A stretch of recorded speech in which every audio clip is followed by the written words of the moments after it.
이 시간 주신 하나님의 말씀을 봉독하겠습니다. 민수기 6장 24절부터 27절 말씀, 우리 함께 합독하겠습니다. 여호와는 내게 복을 주시고 너를 지키시기를 원하며, 여호와는 그의 얼굴을 내게 비추사 은혜 베푸시기를 원하며, 여호와는 그 얼굴을 내게로 향하여 드사 평강 주시기를 원하노라 할지니라 하라. 그들은 이같이 내 이름으로 이스라엘 자손에게 축복할지니 내가 그들에게 복을 주리라. 아멘. 할렐루야. 날씨가 아주 추워지고 또 여러 가지 길도 미끄러운데 주님 앞에 나오신 여러분들 주의 이름으로 축복하고 주님의 귀한 사랑이 여러분 삶 가운데 충만하기를 주의 이름으로 축원합니다.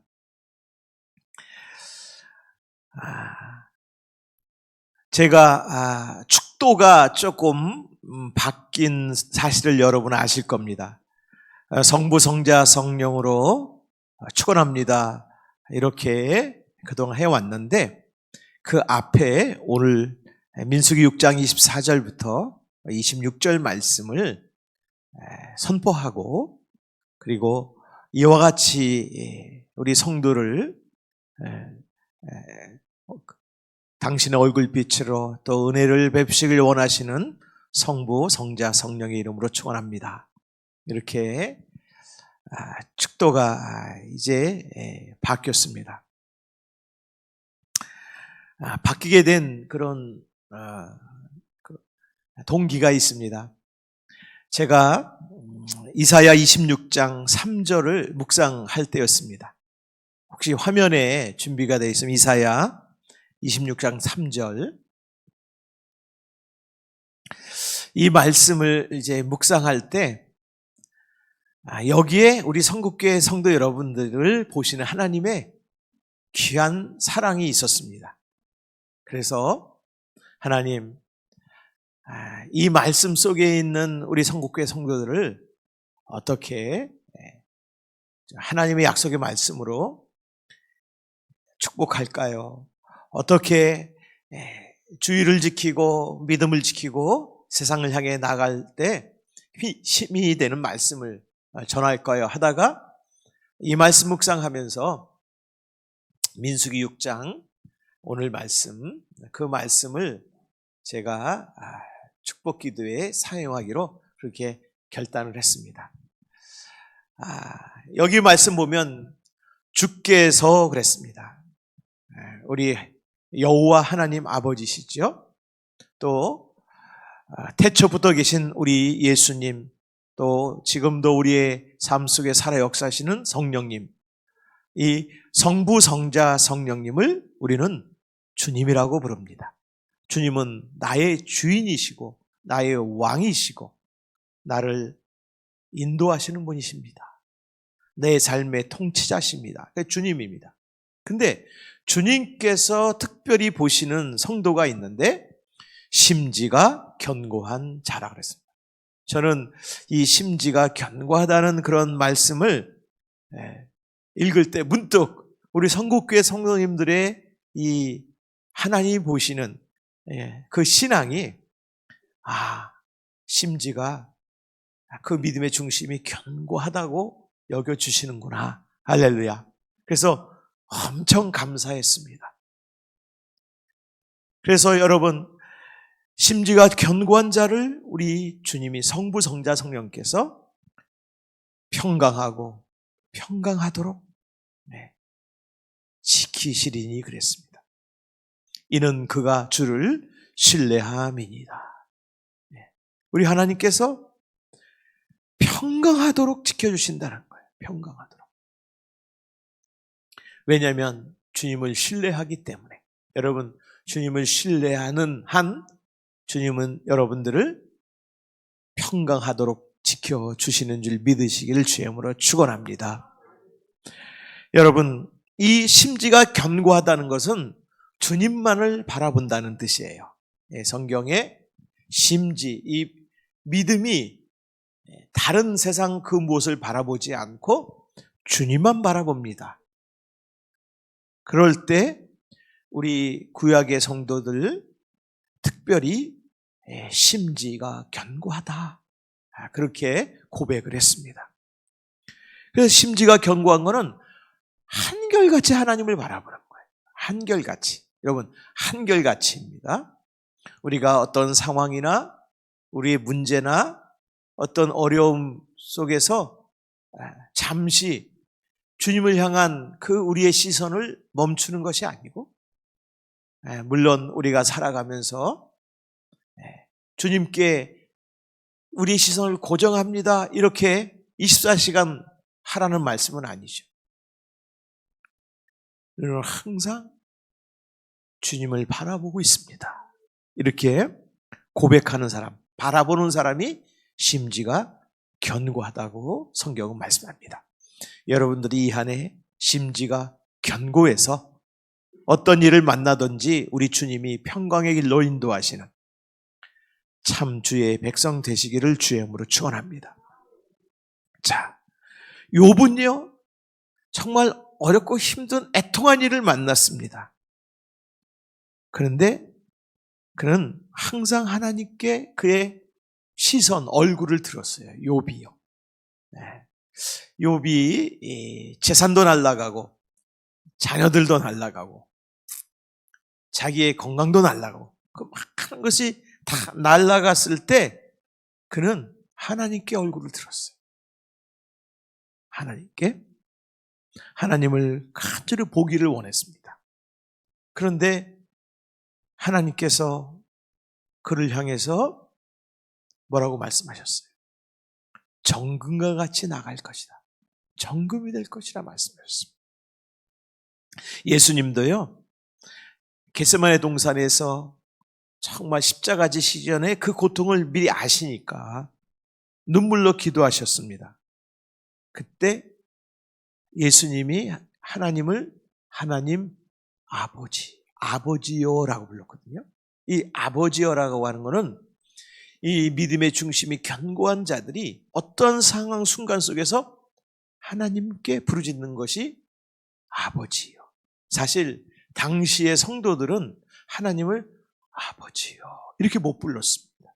네. 예수님께서 그렇게 불러주셔서 우리가 얼마나 감사한지 몰라요. 그러니까 아버지요, 주여 부르는 것은 하나님의 얼굴을 구하는 거예요. 그래서 여러분, 하나님께서 이 당신을 향해서 얼굴을 드는 자를 결코 당신은 얼굴을 외면하지 아니하세요. 피하지 아니하세요. 그리고 당신의 사랑하는 그 자녀들, 여러분들을 평강으로 지켜주시는 줄 믿으시길 주의 이름으로 축원합니다. 그래서 때가 됐을 때 어떻게 은혜를 베푸시는지 이 그 민수기 말씀을 제가 또 연결시켜서 내가 우리 성도들을 이렇게 축복해야 되겠구나. 그래서 제 축도가 이렇게 사실 좀 변화가 있게 된 것입니다. 근데 저는 그 축복 기도를 하면서 제 자신이 은혜가 되는 거예요. 왜요? 전에는 성부, 성자, 성령님이 함께 하시기를 간절히 축원합니다. 이렇게 기도할 때는 그냥 사실은 좀 감동이 좀 덜했어요. 왜냐하면 그거는 내 감동과 상관없이 하나님께서 사랑하는 성도들에게 선포하라고 명하신 거거든요. 근데 이 민수기 말씀을 같이 연결시키면서 성부, 성자, 성령께서 이렇게 은혜를 베푸시고 역사하시는구나. 제가 그 감동이 있어요. 그래서 제가 항상 축도 때 제가 은혜가 됩니다. 그것을 사실 이 오늘 말씀은 제사장의 선포라고 해요. 제사장의 선포. 그러면 제사장이 이런 선포를 하니 제사장이 귀하겠구나. No, 아닙니다. 하나님은 단지 제사장을 통로로 사용하신 거예요. 그러면서 하나님의 그 사랑과 마음과 은혜를 받는 하나님의 귀한 양떼인 여러분들이 얼마나 귀하고 주 앞에 사랑스러운지를 오늘 말씀을 통해서 보여주십니다. 한번 말씀을 같이 살펴보겠습니다. 자, 24절 말씀 한번 다시 읽겠습니다. 시작. 여호와는 내게 복을 주시고 너를 지키시기를 원하며. 25절이요. 여호와는 그의 얼굴을 내게 비추사 은혜 베푸시기를 원하며. 여기는 잘 보십시오. 성경의 저자들은 성령의 감동을 따라서 성경을 기록할 때 가장 중요한 단어를 사실 맨 앞에 놓습니다. 그런데 또 중요한 단어를 쓸 때는 숫자가 많아요. 자, 보십시오. 제일 중요한 단어가 누구죠? 여호와, 우리 하나님입니다. 그 다음에 25절에 여호와 두 번 나옵니다. 근데 또 나오죠? 그의 얼굴 세 번 나옵니다. 자, 그런 다음에 여기 오면 여호와는 내게. 내게는 누굴까요? 우리죠. 우리가 한 번 나옵니다. 그 다음에 복을 주시고 그 다음에 너를 지키. 몇 번이죠? 두 번째. 그 다음에 여호와는 그의 얼굴을 누구에게? 내게. 세 번째. 비추사 은혜 베푸시기를 원하며 그랬습니다. 저는 이 말씀을 통해서 놀라운 사실을 발견했어요. 우리 하나님이 사랑의 신 것처럼 충만한 사랑을 우리에게 베푸시길 원하고, 하나님은 놀라우신 분이시고 하나님은 전능하신 분이신데 그 풍성한 은혜를 그분의 은혜와 능력과 그분의 영광과 동일하게 당신의 사랑하는 우리 성도들 여러분에게 은혜를 베푸시길 원하시는 그 귀한 마음을 제가 알게 됐습니다. 그래서 이걸 축도에 사용해야 되겠다. 그래서 우리 성도들이 세상에 살아가면서 하나님이 얼마나 또 복을 주시고 지키시고, 그리고 하나님의 사랑이 진짜라는 사실을 알게 하시려고 당신의 얼굴을 비추시는 것이죠. 그래서 우리가 살아가는 겁니다. 할렐루야. 예. 이 24절, 25절에 보면은 하나님이라고 하는 용어, 하나님에 담긴 의미가 3번 나오고 그 받는 대상인 우리가 3번 나와요. 예수님은 그래서 독생자, 하나님의 아들이시죠. 독생자시죠. 네. 그런데 우리 보고 같은 형제, 자매, 친구라고 그러셨어요. 동일하다고 그러셨어요. 하나님 앞에. 놀랍지 않아요, 여러분? 이렇게 하나님은 여러분에게 은혜 베푸시기를 원하십니다. 오늘 우리가 이 한 주간 살아오면서 마음의 상처와 괴로움이 있었다면 오늘 시간 하나님 앞에 내놓으시기 바랍니다. 왜요? 하나님이 큰 위대하시고 영광을 받으시는 분이신데 그 모든 것들을 주시는 대상이 여러분들이세요. 그러니까 하나님의 마음은 그런 거예요. 결코 우리는 죄인이기 때문에 우리는 하나님 앞에 설 수 없습니다. 그런데 하나님의 마음은 당신과 우리를 동일하게 생각하시는 거예요. 부모가 자식이 동일하잖아요. 그렇죠? 내 살이요, 내 핏줄이니까. 부모 관계 때문에 그렇지만 부모의 사랑은 자식을 향해 동일하시죠. 그렇죠? 근데 오히려 사실은 더 크시죠. 하나님께서는 당신의 아들 예수 그리스도를 십자가에서 죽이시면, 희생시키시면서까지도 우리를 귀하게 여기셨으니까 오히려 당신이 고난 받으신 거예요. 그러니까 당신보다 더 귀하게 여기신 거예요. 여러분, 그걸 여러분들이 이 한 해 꼭 붙잡고 한 해 잘 살아갈 수 있기를 주의 이름으로 부탁을 드립니다. 자, 그래서 여러분, 여기 보면은 너를 특별히 지키시기를 원한다. 복을 주시고 지키시기를 원한다 하신 복과 지키는 거는 같은 뜻입니다. 그런데 정말 묘하게 아름다운 그런 19절처럼 이렇게 성경을 나타내서 그렇지, 여기서 복을 주고 지키는 거는 어떤 의미냐면, 목자가 이제 양떼를 잘 지키려고 울타리를 하나씩 이렇게 치는 거예요. 울타리를 이렇게, 이거 지키는 거예요.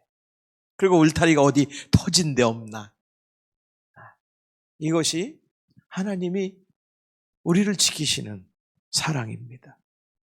그래서 이 험한 세상에서 우리 육신과 우리의 영혼이 지치지 않도록, 상하지 않도록 우리의 울타리가 되어주신다는 거예요. 예. 그래서 목사님이 축도가 바뀌었는데 왜 바뀌었을까 궁금하실 것 같기도 하고, 특별히 금요 기도에 나오신 여러분들에게 제가 이 말씀을 전하려고 제가 오래전부터 생각을 좀 했습니다. 그래서 이 은혜가 나를 향해 베푸시는 하나님이시구나, 이걸 함께 나누기 위해서 오늘 말씀을 우리가 나누는 것입니다. 세상은 사실 우리를 이용하려고 합니다. 세상은. 그렇지만 하나님 우리를 보호하셔요. 오늘 여러분 삶과 영혼에 하나님이 든든한 울타리라는 사실을 여러분 잊지 마시길 주여 축원합니다. 자, 25절 말씀 읽겠습니다. 시작. 여호와는 그의 얼굴을 내게 비추사 은혜 베푸시기를 원하며 그랬습니다. 얼굴을 비추신다는 것은, 이거는 이스라엘 사람들은 금방 떠오릅니다. 왜냐하면 주님의 얼굴을 신앙적으로 이스라엘 사람들은 부모로부터, 조상으로부터 배울 때 해가 떠오르는 거예요. 그래서 말라기에 보면은 여호와를 경외하는 너에게는 의로운 해가 떠오른다. 그래서 그 해가 떠올라서 치료하는 광선을 말한다는 거죠. 햇빛이 이 광선이잖아요. 그러니까 신앙의 사람들은 햇빛이 광선이라는 사실을 여러분 수천 년 전에 이미 안 거예요. 그냥 빛이 아니라 이것이 광선이라고. 지금 말하면 과학적인 용어죠. 여호와를 경외하는 너에게는 의로운 해가 떠올라서 치료하는 광선을 비추리니. 그랬거든요. 그래서 얼굴은 이스라엘 사람들은 아침 해가 탁 떠오를 때, 우리 인생이 밤같이 고단하여도 하나님의 의로운 해가 떠오를 때 하나님의 얼굴을 비추신다고 생각했어요. 여러분, 그렇게 생각하면 낮에 빛이 있는 동안에 하나님은 여러분에게 은혜를 베푸시는 줄 믿습니다. 또 밤에 달도, 밤의 별도, 사실 오염이 돼서 잘 안 보이지만 하나님의 빛이 밤에도 우리를 지켜주시는 거예요. 자, 그래서 이 은혜는 값없이 주시는 것입니다. 혹시 내가 부족하고 내가 사실 별 볼 일 없어도 하나님의 은혜는 더 큰 거예요. 그래서 바울 사도는 죄가 있는 곳에 은혜가 크다 그랬거든요. 그것이 죄 짓는 그런 사람들이 막 죄를 져도 은혜가 있다는 것이 아니고, 죄인이 있는 곳에 하나님의 마음은 더 애틋하다는 뜻이에요. 그게. 그래서 여러분, 우리가 밤이나 낮이나 주의 얼굴이 우리를 향하니 우리는 회복됩니다. 여러분, 이따가 기도하실 때도 혹시 기도에 문제가 있으실 때 여러분 조금 더 의심하지 말고, 주님이 나에게 당신의 얼굴빛을 비추시니 나는 회복됩니다. 우리의 가정과 우리 자녀는 회복됩니다. 이 민족은 회복됩니다. 기도하시길 주님을 축원합니다. 자, 그 다음에 26절 읽겠습니다. 시작. 여호와는 그 얼굴을 내게로 향하여 드사 평강 주시기를 원하노라 할지니라 하라. 여러분, 여기 보면 계속 주의 얼굴이 또 나와요. 얼굴이. 그러니까 하나님께서는 우리를 더 가까이 비추신다는 거예요. 얼굴. 햇빛이 광선처럼 쭉 이렇게 저 태양에서 여기까지 옵니다. 그게 우리의 딱 얼굴에 딱 닿을 때, 그것이 얼굴을 비추시는 거예요. 그래서 이 얼굴을 비추신다는 말과 그 하나님의 사랑과 마음이 막 절절하게 느껴오는 거는 역시 그것도 부모의 얼굴이더라고요. 제가 이렇게 생각해 보니까 부모님이 자식을 향해서 이렇게 볼 때, 여기 젊은 분들 다 여기 계시는데, 여러분들이 예쁘게 잘 자랐어요. 우리 교회 청년들은 아름답게 그렇게 잘 자란 그런 그 가장 큰 제1등 공신은 하나님이시죠, 물론. 그런데 그 하나님이 여러분 부모를 통해서 부모가 축복의 통로가 돼서 여러분이 이렇게 여러분 얼굴에 하나님의 사랑이 부모를 통해서 이렇게 비춰진 거예요. 그래서 여러분 자식은 부모의 얼굴이라고 그러잖아요. 여러분 그런 말 아세요? 그건 우리 어머니가 하신 거야. 내가 하도 어렸을 때 그냥 싸우고 다니고 그러니까는 우리 아버지 어머니가 저를 딱 세워놓고 회초리를 드셨어요. 근데 딱 한 대 때리셨어. 그 다음엔 당신의 팔을 걷고서 당신을 때리시더라고요. 그러고 나서 우리 어머니가 하시는 말씀이 자식은 부모의 얼굴이다. 내가 잘못했다. 그러시고 그렇게 하신 거예요. 그래서 여기 참 이뻐요. 우리 다 이렇게 보면은 부모님이 여러분을 얼마나 사랑의 빛을 그 얼굴을 빛을 비추셨는지 알겠습니다. 네, 마찬가지입니다. 하나님의 얼굴을 비추시는 것은 부모가 자식을 향해서 모든 공을 다 쏟는 것 같은 거예요. 그래서 우리에게 주님의 그 시선이 계속 비추고 있는 거예요. 지금도. 그러면 성경은 이런 것입니다. 우리 상황에 어떠한 조건과 관계없이 나에게는 샬롬, 아까 평강이 있다는 거예요. 여러분, 이 구약의 성도는 그걸 딱 깨닫는 순간에 무릎을 딱 쳤습니다. 내가 이 환경과 이 모든 상황에 두려워할 것이 아니고 오히려 하나님을 찬양하겠습니다. 그래서 시편이 나온 거예요. 그래서 시편에 보면은 그 죽음의 악을 골짜기에서도 성도들은 찬양하는 것입니다. 그가 누구냐면 요셉이에요. 요셉은 하나님의 얼굴빛이 항상 있음을 그의 부모의 신앙을 통해서 요셉이 깨닫게 됩니다. 그래서 보면은 그가 이제 형제죠. 가장 가까운 사람에게 배반을 당하면서도 이 구덩이에 들어갔잖아요. 구덩이. 조금도 원망하지 않아요. 물론 속으로는 원망을 했을지도 모르겠습니다만 왜요? 그 순간에도 하나님께서 당신의 얼굴빛을 비춰주시니까 그 믿음대로 주의 얼굴빛을 받았음을 확신하니까 자기가 스스로 빠져나올 수는 없어도 하나님이 축복의 사람을 보내셨잖아요. 그렇죠? 낙타 무역상을 통해서 그 요셉이 그 형제들의 손에 팔리게 했잖아요. 우리는 팔려가지고 이야 저것도 진짜 저 인생이 왜 그러냐. 그런데 요셉은 하나님이 구원하셨다고 생각하는 거예요.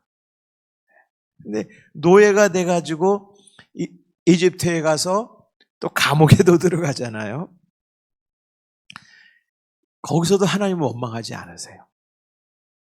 하나님이 얼굴빛을 비추신다. 결국은 얼굴빛을 비추시니까 감옥에서 또 나오네요. 나오잖아요. 그렇죠? 그건 요셉은 자기가 나왔다고 생각하지 않았습니다. 하나님이 나를 향해서 구원하셨구나. 그래서 요셉은요, 가는 곳마다 형편은 보세요. 구덩이에 빠졌어. 죽음의 구덩텅이에 완전히 함정에 빠진 거죠. 그냥 놔두면 죽어요. 그 다음에 팔려서 노예로 해서. 노예로 가서도 열심히 했는데도 감옥에 갔어. 근데도 요셉은 하나님의 평강이 함께 하심을 믿은 줄 믿으시길 주님으로 축원합니다. 그래서 그게 진짜 그것이 맞느냐는 나중에 요셉이 총리가 됐어요. 형제들이 어떻게 정말 어떻게 해서 요셉 앞에 오잖아요. 여러분 이집트 영화 보면 아주 귀족이나 파라오는 얼굴에 분장을 화장을 합니다. 거의 그래가지고 잘 알아보질 못했어요. 형제들이. 그래서 이 요셉이 할 수 있는 그런 수단을 쓰면 형제들은 한번 복수합니다. 한번 잘됐다 한번 아주 맞아봐라. 근데 요셉이 창세기 45장 5절에 보면 이렇게 얘기를 한 것입니다. 하나님이 생명을 구원하시려고 나를 당신보다 먼저 보내셨나이다. 야, 그러니까 요셉이 이 고백 한마디로 그가 가까운 사람에게 배반을 당해서 죽음의 순간을 맞이했을 때도 요셉은 그것이 하나님의 손에 있었던 거구나. 노예로 팔려가서 정말 인간 이하의 대접을 받는 그 순간에도 그가 거기서 최선을 다할 수 있었던 것은 하나님의 손이 함께한다. 그리고 결국 그 하나님의 손이 자신을 높일 것을 그는 굳게 소망을 가졌습니다. 우리 여기 특별히 젊은이들, 우리 성도님들, 하나님의 손에 여러분이 붙들리면 크게 쓰임받을 줄 믿으시길 주님으로 축원합니다. 자, 그 확신을 가지고 우리가 주님을 축복하는 자로 살아가는 것이. 여기 보면은 그들은 이같이 그랬거든요. 이 그들은 누구냐면 제사장입니다. 지금 말하면 목회자라고 할 수 있죠. 근데 우리는 예수 그리스도를 통해서 우리는 모두가 제사장이에요. 우리는 여러분들은 제사장입니다. 그래서 여러분 교회 안에서도 여러분이 다 한 사람 한 사람이 제사장이고요. 그래서 영적인 일 감당하는 거예요. 사실 봉사의 작은 순간도 여러분 식당에서, 화장실에서, 교사로, 또 뭐 성가대로, 여성계 다 봉사하는 그곳은요, 여러분이 그 역할만 한다고 생각하는데 그게 아니에요. 그것을 통해서 제사장 역할을 하는 거예요. 그걸 통해서 여러분도 축복을 받지만 다른 사람을 축복하는 겁니다. 다 연결이 돼 있는 것 같아요. 그렇잖아요? 내가 하나의 역할을 함으로 성도들이 예배하러 편하게 예배하고 여기서 또 악기 연주하고 찬양 인도하면서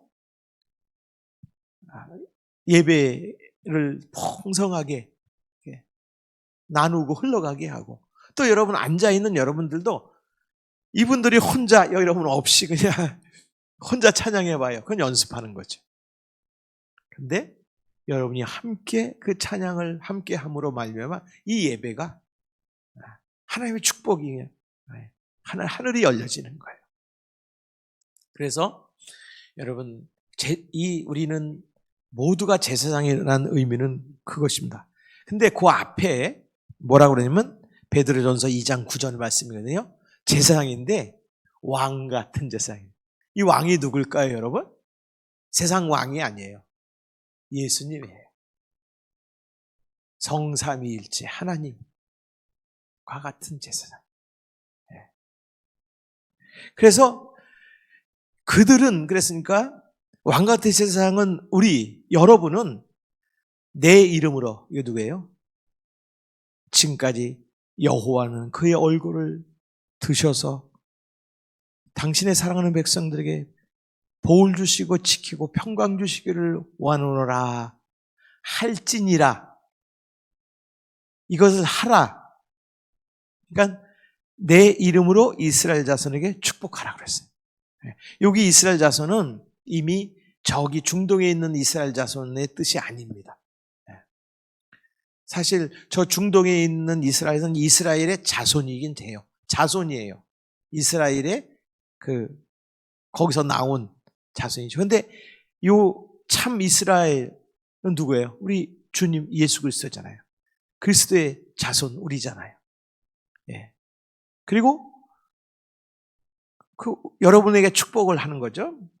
내가 그들에게 복을 주리라. 또 요 말씀이 여러분이 제사장이니까 이 땅의 모든 하나님의 사랑을 받는 자에게 축복하라 그랬어요. 예. 그래서 제가 여러분에게 축복 기도하는데 이걸 하는 이유는 그냥 여러분 축복만 받으라고 하는 것이 아니에요. 가장 최종 목적지는 하나님이 여러분들을 왕같은 주의 제사장으로 삼으셔서 가정을 축복하고 세상 사람을 축복하고 영혼들을 축복하라고 또 귀한 사명을 주신 줄 믿습니다. 그러니까 이걸 또 바꿔가면 여러분들이 이러한 말씀에 순종하면 여러분들은 이 한 해 어떤 사람으로 살아가는 거죠? 제사장, 왕 같은 제사장으로 살아가는 거예요. 그래서 여러분 가정과 직장과 또 여러분 기도의 자리에서 여러분이 생업의 터전에서 학교에서 이웃을 이같이 축복하는 자로 오늘 이 시간 여러분 이 말씀을 통해서 하나님이 축복하셨는데 여러분은 그 축복권을 가지고 가정으로 가는 겁니다. 세상으로 나가는 거예요.